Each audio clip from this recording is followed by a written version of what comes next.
Bismillahirrahmanirrahim. Assalamualaikum warahmatullahi wabarakatuh. Perkenalkan, saya Apna Fitriasari, dosen STEM Sultan Abdurrahman Kepulauan Riau, Prodi Komunikasi Penyiaran Islam. Pada semester ini, saya mengampu mata kuliah Sosiologi Komunikasi Dakwah. Mata kuliah Sosiologi Komunikasi Dakwah merupakan mata kuliah wajib yang diambil oleh mahasiswa semester 2 Prodi Komunikasi Penyiaran Islam. Namun sebelum mengambil mata kuliah Sosiologi Komunikasi Dakwah, mahasiswa diwajibkan untuk lulus terlebih dahulu mata kuliah pengantar komunikasi di semester pertama. Nah, sebelum kita melanjutkan ke materi tentang Sosiologi Komunikasi Dakwah, maka saya akan membahas terlebih dahulu apa sih Sosiologi Komunikasi Dakwah.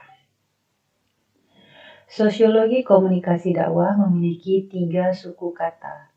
Yang pertama yaitu sosiologi. Sosiologi berasal dari bahasa Latin socius yang artinya kawan atau teman, dan logos artinya ilmu pengetahuan.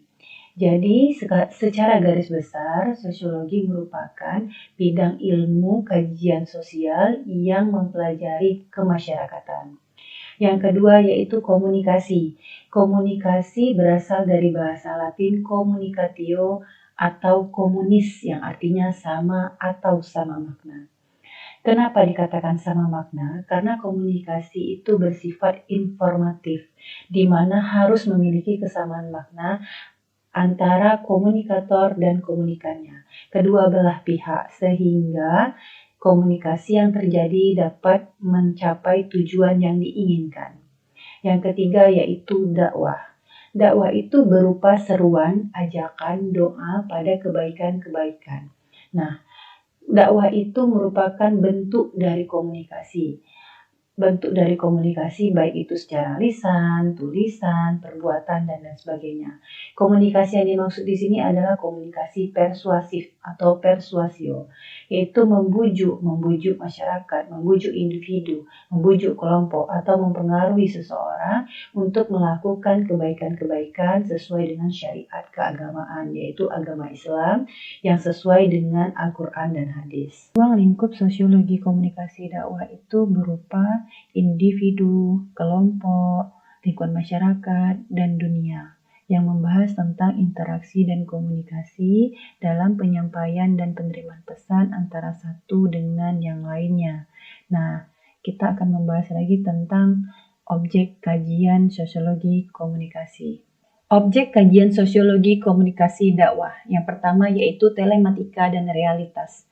Segala bentuk interaksi yang berupa telematika dan realitas yang menyangkut pada persoalan teknologi media yang sangat berpengaruh pada perkembangan media massa dan akhirnya memberikan efek kepada masyarakat secara luas. Efek media. Efek media sangat mempengaruhi pola kehidupan bermasyarakat, yaitu mempengaruhi cara pandang ataupun cara berpikir seseorang, lifestyle, sistem sosial, norma yang berlaku, dan lain sebagainya.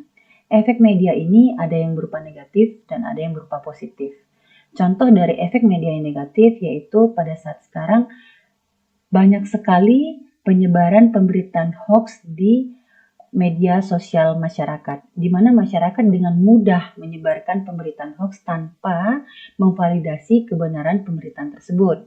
Nah, kalau untuk efek media yang positif yaitu di mana kita disuguhi dengan berbagai macam aplikasi untuk mempermudah pekerjaan kita sehari-hari. Misalkan ketika kita ingin memesan sesuatu, barang ataupun makanan, kita tinggal memilih aplikasi marketplace yang tersedia. Norma sosial baru. Akibat dari perkembangan teknologi sebagai alat interaksi dan komunikasi, maka terciptalah norma sosial baru.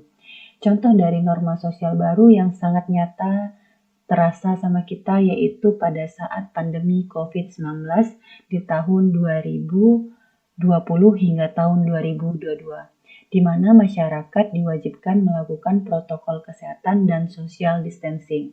Nah, pada saat itu untuk melakukan silaturahmi, masyarakat tidak boleh melakukan kontak fisik.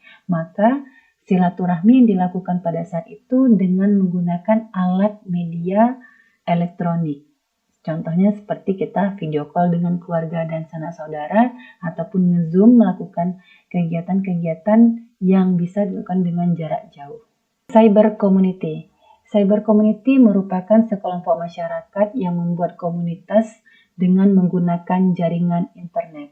Cyber community itu timbul karena adanya perkembangan teknologi komunikasi, di mana latar belakang mereka membuat komunitas tersebut adanya kesamaan hobi, pemikiran, pendidikan, budaya, dan lain sebagainya. Contoh dari cyber community yaitu komunitas game online, di mana tujuan mereka membuat komunitas adalah untuk saling berbagi pengalaman, pengetahuan, dan lain sebagainya. Perubahan sosial dan komunikasi. Perubahan sosial dan komunikasi merupakan efek dari perkembangan zaman. Perkembangan zaman tidak lepas dari yang namanya kecanggihan teknologi. Banyak sekali perubahan sosial yang terjadi pada saat ini. Contohnya yaitu adanya pergeseran nilai dan norma yang ada pada masyarakat. Masyarakat sekarang cenderung lebih individualis. Sifat gotong royong yang telah ditanamkan oleh nenek moyang kita pada zaman dahulu itu sudah mulai sedikit berkurang ataupun tergerus oleh perkembangan zaman. Dan masyarakat pada saat ini lebih konsumtif, mungkin dikarenakan masyarakat disuguhkan dengan berbagai macam aplikasi dan kemudahan untuk melakukan kegiatan berbelanja secara online. Bisnis media. Bisnis media merupakan segala sesuatu yang dilakukan secara online dan memberikan penghasilan. Bisnis media merupakan sesuatu yang favorit pada saat ini karena bisnis media merupakan hal yang sangat menjanjikan. Oke, sekarang kita masuk kepada manfaat mata kuliah Sosiologi Komunikasi Dakwah. Dengan mempelajari mata kuliah Sosiologi Komunikasi Dakwah, diharapkan mahasiswa dapat mengerti dan memahami sosiologi komunikasi dakwah dengan mengetahui dan mengerti dampak perubahan sosial atau disebut juga dengan revolusi sosial, sehingga tidak mengikuti arus yang buruk ketika terjadinya perubahan sosial dan tetap berpegang pada kaidah, norma, dan agama. Dengan demikian dapat menyelaraskan diri dalam kehidupan sosial bermasyarakat sesuai dengan norma ajaran Islam yang berlaku. Dengan kata lain, kita akan dapat mengendalikan dampak globalisasi atau modernisasi. Struktur masyarakat dan proses sosial. Struktur sosial adalah tatanan sosial dalam kehidupan bermasyarakat yang di dalamnya terkandung hubungan timbal balik antara status dan peranan dengan batas-batas perangkat atau unsur-unsur sosial yang mengacu pada suatu keteraturan perilaku di dalam masyarakat. Secara harfiah, struktur merupakan struktum yang diartikan sebagai susunan atau bentuk. Struktur juga tidak harus berbentuk fisik, akan tetapi ada yang berbentuk sosial. Pengertian struktur sosial adalah susunan atau tatanan sosial yang membentuk suatu kelompok-kelompok sosial dalam masyarakat. Selanjutnya kita masuk kepada fungsi struktur sosial. Fungsi struktur sosial ini ada 3. Yang pertama yaitu fungsi pembelajaran, yang kedua yaitu fungsi pengawasan, yang ketiga yaitu fungsi identifikasi. Yang pertama, fungsi pembelajaran, yaitu sebagai dasar untuk menanamkan suatu disiplin ilmu sosial. Dalam fungsi pembelajaran, itu dapat memberikan arahan kepada masyarakat dalam bertindak. Misalkan, di dalam masyarakat tersebut, mereka bisa belajar hal-hal yang ada pada struktur sosial dan seperti bersikap, kebiasaan, kedisiplinan, maupun kepercayaan. Sebagai individu yang hidup di lingkungan masyarakat, tentunya harus memiliki sikap yang baik kepada masyarakat serta harus mengikuti kebiasaan yang ada di dalam masyarakat tersebut. Pada struktur sosial, kedisiplinan sangat penting untuk membentuk kebiasaan masyarakat tersebut.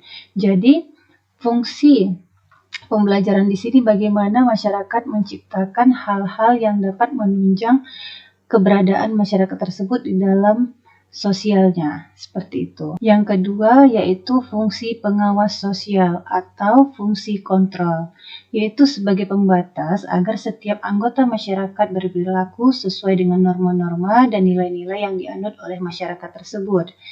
Fungsi ini merupakan fungsi untuk mengontrol setiap masyarakat atau individu pada struktur tersebut dalam melakukan sesuatu atau untuk individu yang ingin melanggar nilai-nilai ataupun peraturan yang ada di dalam masyarakat tersebut.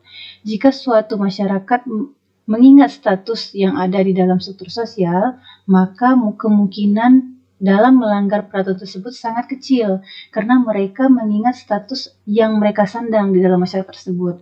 Seseorang individu yang melanggar sebuah peraturan maka akan membawa nama buruk pada kelompok masyarakat dalam struktur sosial itu. Inilah adanya fungsi struktur sosial sebagai fungsi kontrol. Nah, di dalam masyarakat itu biasanya mereka memiliki beberapa nilai-nilai atau norma-norma yang sudah mereka buat untuk dipatuhi oleh masyarakat setempat. Dan apabila masyarakat tersebut melanggar peraturan atau norma yang telah dibuat, maka masyarakat tersebut akan mendapatkan sanksi sosial ataupun sanksi yang secara tegas. Fungsi yang ketiga yaitu fungsi identifikasi, yaitu struktur sosial merupakan karakteristik yang khas yang dimiliki suatu masyarakat sehingga dapat memberikan warna yang berbeda dari masyarakat lain. Karena yang kita ketahui bahwa setiap masyarakat itu memiliki keunikan di dalam masyarakat tersebut. Nah, fungsi struktur sosial sebagai identitas ini perannya adalah sebagai identitas yang membedakan suatu kelompok dengan kelompok lainnya seperti penegasan identitas kelompok masing-masing. Maksudnya yaitu struktur sosial itu membentuk suatu kelompok yang akan menjadi terlihat khas dari dan berbeda dari kelompok yang lainnya. Tetapi jika dalam suatu kelompok ada persamaan antara ras, budaya, serta sosial lainnya, maka akan mengembangkan struktur sosial sendiri untuk mendapatkan ciri khasnya sendiri dalam membedakan dengan kelompok lain. Misalkan, di dalam suatu masyarakat memiliki lambang-lambang tertentu yang menjadikan identifikasi dalam sebuah masyarakat atau acara-acara tradisi yang dimiliki oleh masyarakat tersebut yang akan menjadi identitas dari masyarakat atau struktur sosial di dalam daerah tersebut. Bentuk-bentuk struktur sosial yang pertama yaitu stratifikasi sosial. Nah, stratifikasi sosial merupakan struktur di dalam masyarakat yang memisahkan masyarakat dengan tingkatan-tingkatan tertentu. Kriteria yang digunakan seperti tingkat pendidikan, kekayaan, atau kekuasaan. Macam-macam stratifikasi sosial adalah stratifikasi sosial tertutup, merupakan stratifikasi sosial yang tidak mungkin adanya perpindahan posisi. Misal, adanya yang dituakan atau pemangku adat yang pada hakikatnya tidak dapat diganggu oleh orang lain. Nah, ataupun kerajaan yang pada hakikatnya tidak bisa dipindah tangankan dengan orang lain. Yang kedua yaitu stratifikasi sosial terbuka, merupakan stratifikasi yang kemungkinan adanya perpindahan baik naik ataupun turun. Contohnya seorang buruh berubah menjadi pengusaha sukses atau seorang presiden yang pada masa jabatannya 5 tahun akan digantikan oleh orang lain. Nah, seperti itu. Yang ketiga yaitu stratifikasi sosial campuran, merupakan stratifikasi sosial yang timbul karena bertemunya dua stratifikasi. Nah, ini merupakan stratifikasi di mana di dalam sebuah masyarakat tersebut mungkin adanya perpindahan jabatan karena sesuatu hal. Misal, seorang raja itu bisa berpindah tangan kepada anaknya karena raja tersebut telah wafat. Nah, seperti itu. Maka ada dua campuran. Ketika beliau masih hidup, maka tidak akan ada yang dapat menggantikannya karena hal-hal tertentu, dan apabila beliau wafat, mungkin dapat digantikan oleh anak dan keturunannya, seperti itu. Bentuk struktur sosial kedua yaitu diferensiasi sosial. Diferensiasi sosial merupakan penggolongan masyarakat yang didasarkan karena perbedaan tertentu yang biasanya sejajar Jenis diferensi sosial itu terbagi-bagi juga. Yang pertama yaitu diferensiasi ras. Diferensiasi ras merupakan kelompok manusia yang berbeda dengan kelompok-kelompok lainnya yang berdasarkan lokasi geografis, ciri-ciri fisik. Misalkan nih, warna mata, warna kulit, bentuk wajah, bentuk rambut atau warna rambut, dan masih banyak lagi. Nah, beberapa klasifikasi ras diantaranya ada ras Australoid, ada Mongoloid, Caucasoid, Negroid, dan masih banyak lagi. Kedua yaitu diferensiasi berdasarkan etnis. Diferensiasi berdasarkan etnis ini adalah diferensiasi yang melihat asal-usul atau tempat tinggal dan budaya semula. Yang ketiga yaitu diferensiasi berdasarkan agama. Nah, seperti yang kita ketahui ada beberapa agama yang diakui di Indonesia yaitu Islam, Katolik, Kristen, Hindu, Buddha, dan lain sebagainya. Nah, di situ juga kita akan melihat adanya perbedaan-perbedaan agama namun tetap sejajar memiliki tujuan yang sama. Yang keempat yaitu diferensiasi berdasarkan gender. Gender ini adalah bagaimana hak-hak seorang gender, misalkan bagaimana perempuan dan laki-laki posisinya, serta bagaimana bagaimana kewajiban dan hak dari gender tersebut. Yang kelima yaitu berdasarkan profesi. Profesi ini seperti kita ketahui bahwa banyak sekali profesi-profesi yang berbeda di dalam masyarakat namun memiliki kesejajaran, dan kita akan melihat profesi-profesi yang ada di dalam masyarakat tersebut. Misalkan masyarakat tersebut bekerja sebagai guru, sebagai dokter, sebagai pegawai negeri sipil, sebagai buruh, sebagai tukang, dan lain sebagainya. Yang keenam yaitu diferensiasi berdasarkan klan. Klan ini merupakan ciri khas dari suku sebuah kedaerahan atau marga. Ya, misalkan dalam budaya Minang itu memiliki beberapa suku yang diakui ataupun yang mereka miliki. Misal suku Caniago, Piliang, terus Ratu Sikumbang, dan lain sebagainya. Sedangkan pada masyarakat Sumatera Utara itu biasanya mereka memiliki marga, di mana marga itu dipercaya merupakan penerus garis keturunan, misalkan marga Nasution, Sihombing, dan lain sebagainya. Yang ketujuh yaitu diferensiasi berdasarkan asal daerah. Nah, banyak sekali para perantau yang mungkin dari asal daerah yang berbeda. Di daerah perantauannya mungkin mereka memiliki asosiasi ataupun perkumpulan dari asal daerah mereka. Nah, di sini akan terdapat diferensiasi asal daerah. Unsur struktur sosial. Ada 10 unsur penting dalam struktur sosial. Yang pertama yaitu perasaan solidaritas anggota-anggota masyarakat. Nah, perasaan solidaritas ini adalah bagaimana orang-orang tersebut dapat membuat kekompakan di dalam sebuah masyarakat, di mana mereka merasakan saling memiliki satu sama lain sehingga solidaritas untuk mempertahankan atau memperjuangkan daerah tersebut. Yang kedua yaitu cita-cita dan tujuan yang sama dari masyarakat. Misalkan dalam sebuah daerah ataupun masyarakat tersebut memiliki beberapa cita-cita yang ingin dicapai. Misalkan ingin melestarikan kebudayaan tersebut sehingga dapat dikenal di kalangan khalayak banyak, atau tetap melestarikan kebudayaan tersebut sehingga ke anak cucu, sehingga tidak hilang oleh kemajuan zaman. Yang ketiga yaitu sarana atau alat-alat perlengkapan sistem sosial seperti pranata sosial dan lembaga. Di dalam sebuah masyarakat ataupun daerah itu mereka pasti memiliki sarana dan alat-alat perlengkapan sistem sosial, di mana sarana dan alat-alat perlengkapan sistem sosial itu menjadi ciri khas identitas dari masyarakat tersebut. Nah, dengan mempertahankan sarana dan alat perlengkapan tersebut, maka akan memberikan akan mempertahankan identitas masyarakatnya. Yang keempat yaitu kedudukan dan peranan sosial mengarahkan pola-pola perilaku masyarakat. Nah, kedudukan dan peranan sosial ini biasanya dipangku oleh orang-orang tertentu yang dapat mengarahkan pola-pola perilaku masyarakat. Misalkan dalam sebuah masyarakat tersebut, masyarakatnya memiliki sebuah kesalahan, maka yang memiliki peranan penting dalam sebuah masyarakat tersebut dapat mengarahkan atau dapat memberikan sanksi ataupun jalan keluar dari sebuah permasalahan.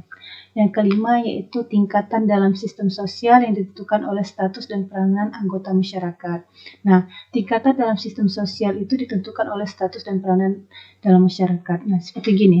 Misalkan di dalam budaya Minangkabau, di dalam budaya Minangkabau itu ada namanya datuk ataupun orang yang dipercayai dalam mengambil dalam sebuah keputusan, orang-orang kepala adat dan lain sebagainya. Nah, seperti itu akan memberikan peranan penting ketika adanya sesuatu permasalahan di dalam masyarakat tersebut, seperti itu.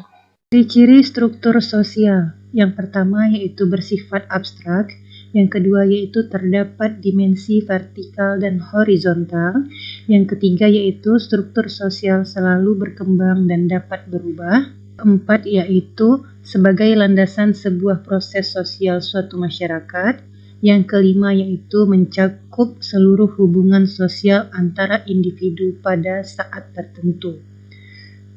Ciri-ciri struktur sosial yang bersifat abstrak itu adalah tidak dapat dilihat dan tidak dapat diraba. Struktur sosial merupakan hierarki kedudukan dari tingkatan yang tertinggi sampai tingkatan terendah, berfungsi sebagai saluran kekuasaan dan pengaturan pemenuhan kebutuhan masyarakat secara menyeluruh. Yang kedua yaitu terdapat dimensi vertikal dan horizontal. Yang dimaksud terdapat dimensi vertikal dan horizontal adalah struktur sosial pada dimensi vertikal itu bersifat hierarki, status-status sosial dan segala peranannya sehingga menjadi suatu sistem yang tidak dapat dipisahkan dari struktur yang tertinggi hingga struktur yang terendah. Sedangkan pada struktur sosial yang horizontal, seluruh masyarakat berdasarkan karakteristik terbagi-bagi dalam kelompok-kelompok sosial yang memiliki karakteristik sama. Selanjutnya yaitu sebagai landasan sebuah proses sosial suatu masyarakat.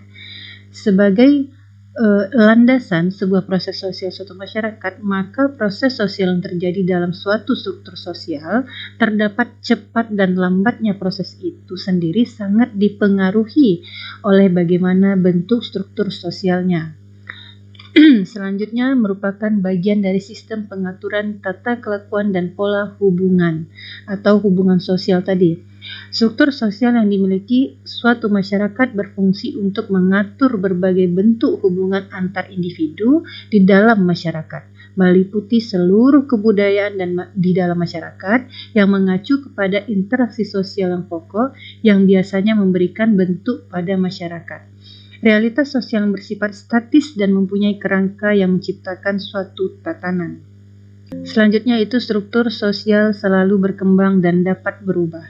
Struktur sosial merupakan tahapan perubahan dan perkembangan masyarakat yang mengandung dua pengertian, yaitu struktur sosial terdapat peranan yang bersifat empiris dalam proses perubahan dan perkembangan, serta dalam setiap perubahan dan perkembangan tersebut terdapat tahap dan perberhentian stabilitas, keteraturan, dan integrasi dan yang berkesinambungan sebelum terancam proses ketidakpuasan dalam tubuh masyarakat. Selanjutnya proses dan interaksi sosial. Proses sosial adalah cara-cara berhubungan yang dilihat apabila orang perorangan dan kelompok-kelompok sosial saling bertemu dan menentukan sistem serta bentuk-bentuk hubungan atau apa yang akan terjadi apabila ada perubahan-perubahan yang terdapat di dalam masyarakat. Perubahan-perubahan itu biasanya menyebabkan goyahnya pola-pola kehidupan yang ada atau nilai-nilai dan norma-norma sosial yang ada di dalam sebuah masyarakat. Maka proses sosial dapat diartikan sebagai pengaruh timbal balik antara berbagai segi kehidupan bersama, misal pengaruh mempengaruhi antara sosial dengan politik, politik dengan ekonomi, ekonomi dengan hukum. Nah, Interaksi sosial merupakan kunci dari semua kehidupan sosial, karena tanpa interaksi sosial tak akan mungkin ada kehidupan bersama. Maka sebuah masyarakat itu pasti akan ada interaksi dan komunikasi sosial di dalamnya. Interaksi sosial sebagai faktor utama yang ada di dalam kehidupan sosial. Bentuk umum proses sosial adalah interaksi sosial, yang juga dapat dinamakan sebagai proses sosial. Karena interaksi sosial merupakan syarat utama terjadinya aktivitas-aktivitas di dalam masyarakat atau aktivitas-aktivitas sosial. Interaksi sosial merupakan hubungan-hubungan sosial yang dinamis yang menyangkut hubungan antara orang perorangan, antara kelompok-kelompok manusia, maupun antara orang perorangan dengan kelompok manusia. Interaksi sosial antara kelompok-kelompok manusia terjadi antara kelompok tersebut sebagai suatu kesatuan dan biasanya tidak menyangkut pribadi anggota-anggotanya. Interaksi sosial antara kelompok-kelompok manusia terjadi pula di dalam masyarakat. Interaksi tersebut lebih mencolok ketika berbenturan antara kepentingan perorangan dengan kepentingan kelompok. Interaksi hanya berlangsung antara pihak-pihak apabila terjadi reaksi terhadap dua belah pihak. Interaksi sosial tidak akan mungkin terjadi apabila manusia mengadakan hubungan yang langsung dengan sesuatu yang sama sekali tidak berpengaruh dengan sistem syaratnya, sebagai akibat hubungan yang dimaksud. Jadi di dalam hidup bermasyarakat tentu kita akan mengalami yang namanya interaksi sosial antara satu dengan yang lainnya, antara individu dengan individu lainnya, antara masyarakat satu dengan masyarakat lainnya, baik itu dalam perorangan ataupun berkelompok. Nah, yang menjadi kunci utama dalam interaksi sosial maka akan adanya mempengaruhi satu sama lain antara individu dengan individu yang lainnya. Oke, kita masuk ke syarat terjadinya interaksi sosial. Syarat terjadinya interaksi sosial terdiri dari kontak sosial dan komunikasi sosial. Kontak sosial ini bukan saja berhubungan dengan fisik, seiring juga berkembangnya teknologi, manusia dapat berhubungan tanpa bersentuhan. Seperti kita kan bisa melalui WA, bisa melalui Telegram, bisa melalui media sosial, dan lain-lain sebagainya. Komunikasi itu didefinisikan sebagai sesuatu yang memberikan sebuah manfaat pada orang lain atau juga perasaan-perasaan yang hendaknya disampaikan oleh orang tersebut. Seperti yang kita ketahui, sekarang banyak sekali media sosial ataupun aplikasi-aplikasi yang menyediakan berbagai macam tempat untuk kita berkomunikasi satu sama lain. Misalkan di dalam media sosial kita juga mampu mencurahkan apa yang kita inginkan. Kontak sosial adalah awal dari sebuah interaksi, yakni sebuah hubungan antara satu individu dengan individu lain ataupun individu dengan kelompok. Bahkan kelompok dengan kelompok berupa hubungan timbal balik baik seorang secara langsung maupun tidak langsung. Yang kedua yaitu komunikasi sosial. Komunikasi merupakan bagian penting dari sebuah interaksi di mana tanpa adanya komunikasi, interaksi sosial tidak akan berjalan. Nah, komunikasi itu merupakan tindakan bertukar informasi dari satu individu kepada individu lainnya yang memiliki feedback atau timbal balik secara lisan maupun tulisan. Seperti itu.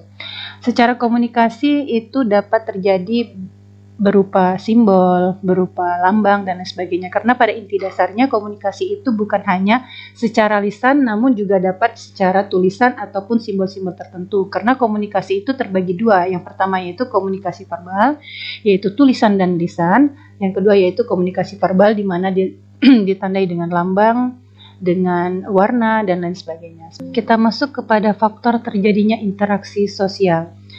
Pertama yaitu faktor internal.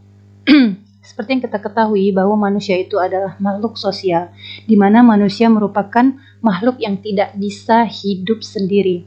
Secanggih-canggihnya teknologi sekarang, dipastikan manusia pasti juga membutuhkan orang lain. Contohnya ketika kita memesan makanan di salah satu aplikasi yang terdapat di handphone, maka kita juga pasti berkomunikasi dengan orang lain.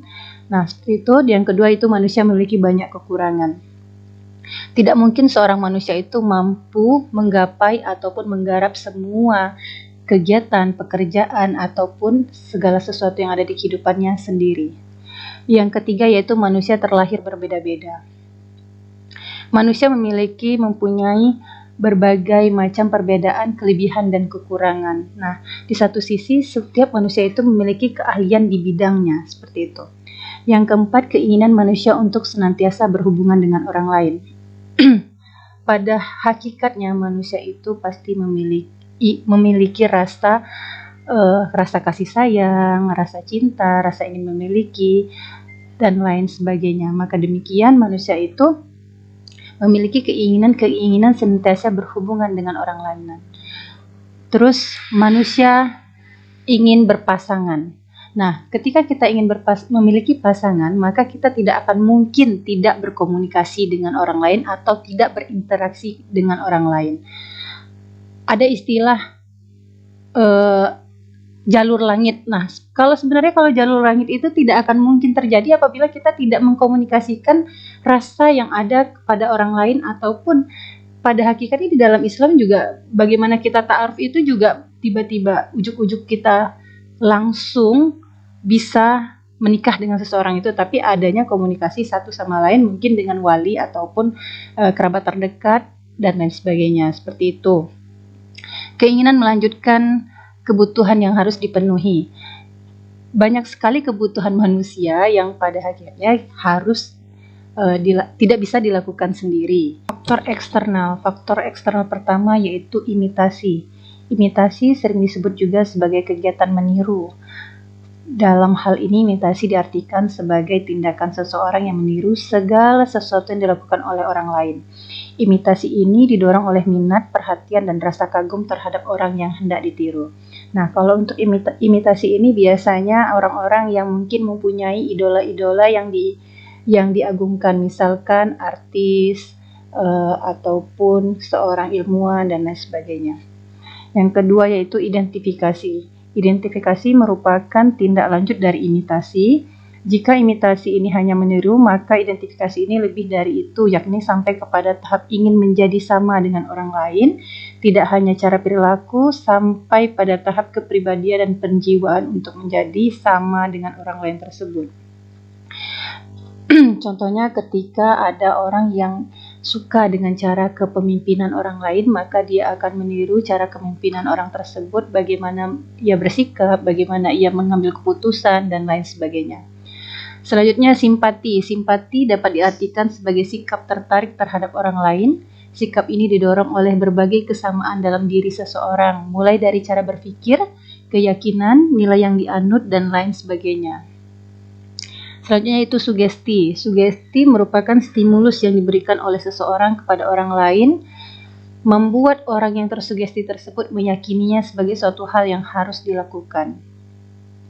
Sugesti itu lebih kepada komunikasi persuasif, di mana kita harus membuat orang percaya, membuat orang mau melakukan sesuatu sesuai apa yang kita utarakan.